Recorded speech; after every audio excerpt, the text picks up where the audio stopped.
Pemirsa Metro TV Lampung, Anda masih bersama kami dalam Bedah Tajuk Lampung Pos. Dan saat ini saya juga masih bersama dengan Kadif Pemberitaan Lampung Pos, Mustaan Basran. Oke Bang Aan, kita masih bicara tentang apresiasi tentunya terhadap penurunan gratifikasi ya yang terjadi pada pejabat di Lampung. Nah, bagaimana sih dari pihak Lampung Pos sendiri menyikapi fenomena ini Bang?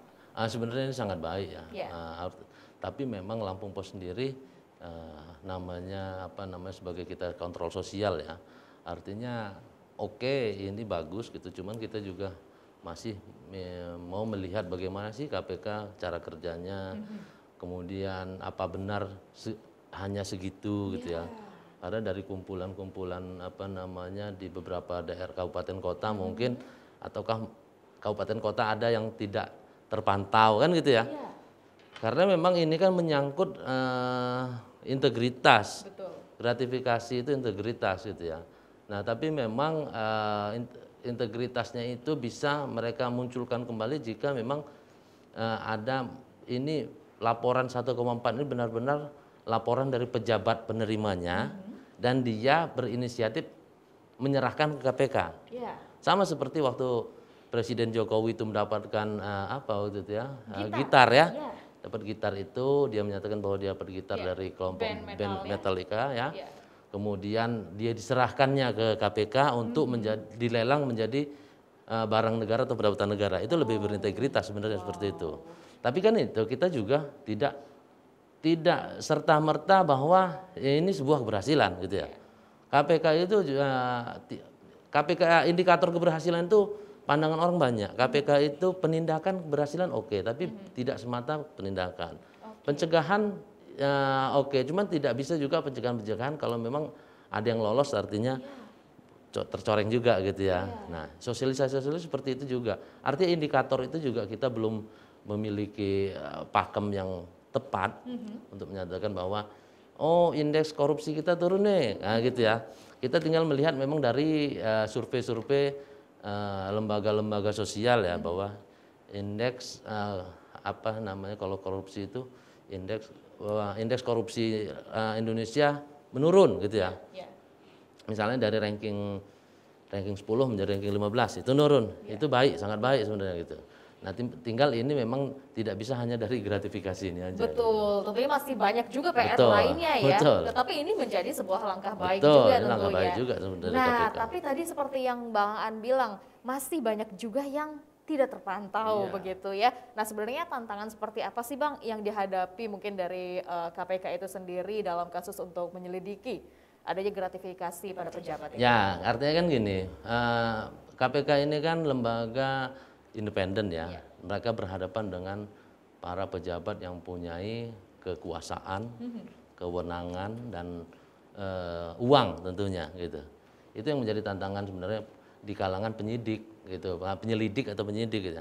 Mungkin kalau antar pimpinan mereka oke gitu, sama kuat ya gitu.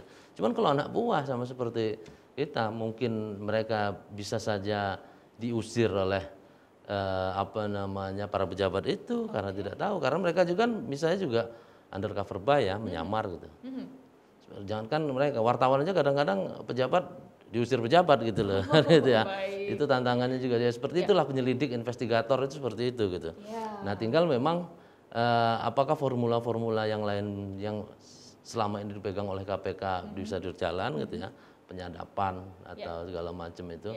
Nah, itu mungkin tingkat keberhasilannya bisa lebih tinggi ya untuk itu. Gitu. Nah, tentunya pengawasan itu adalah sebuah langkah juga. Tetapi yang paling penting adalah habit. Ada bagaimana pandangan dari pejabat itu sendiri untuk tidak menerima gratifikasi. Nah, salah satunya kan yang perlu adalah kehati-hatian untuk memahami arti dari gratifikasi selanjutnya. Itu kan juga sudah dicontohkan tuh sama presiden kan. Betul. Artinya kan gitu ya. Ini seperti ini loh kalau nerima barang dari luar. Sikapnya seperti ini, serahkan KPK segala. Nah, mestinya kalau memang punya kesadaran gitu, tidak sekedar mereka hanya contoh-contoh saja, tidak dijadikan teladan bagi mereka, itu harusnya mereka juga ngikuti itu gitu. Itu jalan seperti itu. Nah, ini kan dalam kasusnya adalah gratifikasi pada saat Idul Fitri dalam bentuk THR. Nah, apakah ada juga tentunya indikator lainnya seperti tadi kan Presiden hadiah ya, dari brand ya, favorit betul, ya. Nah, betul. seperti apa lagi indikator lainnya yang bisa disebut gratifikasi? Indikator lainnya yang bisa disebut gratifikasi itu misalnya kado. Iya. Kado pada saat resepsi pesta ya, pesta pernikahan segala. oke. Itu juga harus dilaporkan gitu loh. Kalau pejabat misalnya dia menikahkan anaknya, diberikan kado oleh pihak ketiga atau rekanan itu yang dinilai berlebihan, itu juga menjadi indikasi gitu loh, berpotensi akan mempengaruhi kebijakan pejabat itu sendiri. Walaupun kata rekanan ini saya memberikan kepada yang nikah anaknya kan gitu ya. Betul sekali, betul Pasti sekali. kan bisa dipastikan berpotensi untuk kepada bapaknya yang menikahkan, Betul. membuat pesta itu gitu. Mungkin ada proyek Betul, lain nah ataupun itu. juga langkah-langkah yang lain. Betul, atau dia investasi usaha yang ilegal diizinkan kan Iya. gitu. Seperti itu gitu. Berarti memang benar-benar harus ada kehati-hatian bahkan dalam segi kado pernikahan Betul, pun ya. betul. Nah, apakah ini tentunya sudah dipahami sudah disosialisasikan kepada para pejabat? Nah, sebenarnya sudah Iya. gitu loh.